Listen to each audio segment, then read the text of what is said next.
Have you ever seen a place that looks harmless and still feels like it's waiting to take something? In the Oklahoma Panhandle, near Beaver, there's a stretch of dunes locals sometimes call Beaver Sands, and in the darker corners of folklore, it has another nickname, Oklahoma's Bermuda Triangle. They call it Shaman's Portal. And the legend isn't just that strange things happen there. It's that people can step onto the sand and disappear. The dunes themselves look simple, pale, rolling hills under an endless sky. Wind-carved ridges, soft slopes, the kind of landscape that feels like a playground during the day and a blank, empty world at night. But the story tied to them is old. So old that some versions reach back to the 1500s, to Spanish explorers crossing unfamiliar landmen who were already exhausted, already afraid, already primed to believe the wilderness held supernatural forces. In the legend, members of Coronado's expedition entered the dunes and began seeing something impossible. Green light. Not a campfire, not lightning, not reflections. Flashes, flickers, bursts that lit the sand like a signal.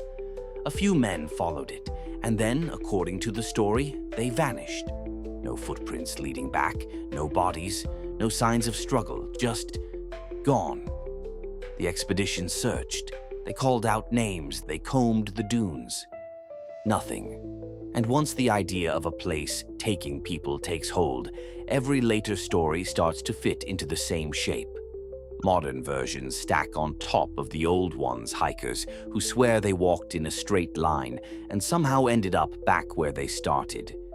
People who describe sudden disorientation, like the landscape rearranged itself while they weren't looking. And always the same recurring detail, that eerie green glow out on the sand, usually at night or just before dawn, when your eyes are half fooled by darkness and your brain is most vulnerable to fear.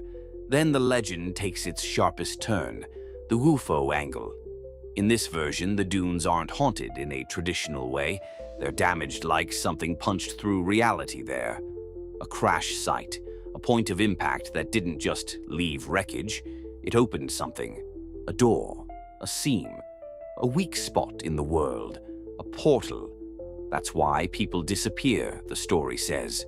Not because they got lost, not because they wandered too far, because they stepped on the wrong patch of sand at the wrong time, when the green light flared and reality folded like a trapdoor beneath them. And here's what makes the story cling to your brain. Sand dunes are perfect for mystery. They shift constantly. They erase tracks. They bury evidence overnight. If something happened out there, if someone ran, fell, vanished, the dunes could smooth over the truth by morning like it never existed, like the place reset itself. So if you ever find yourself out there near Beaver Sands, standing on the edge of those dunes when the sky turns black and the wind dies down, and you see a faint green flicker out on the sand, don't chase it. Because the people who believe this legend will tell you the same thing. The dunes don't just hide you, sometimes they keep you.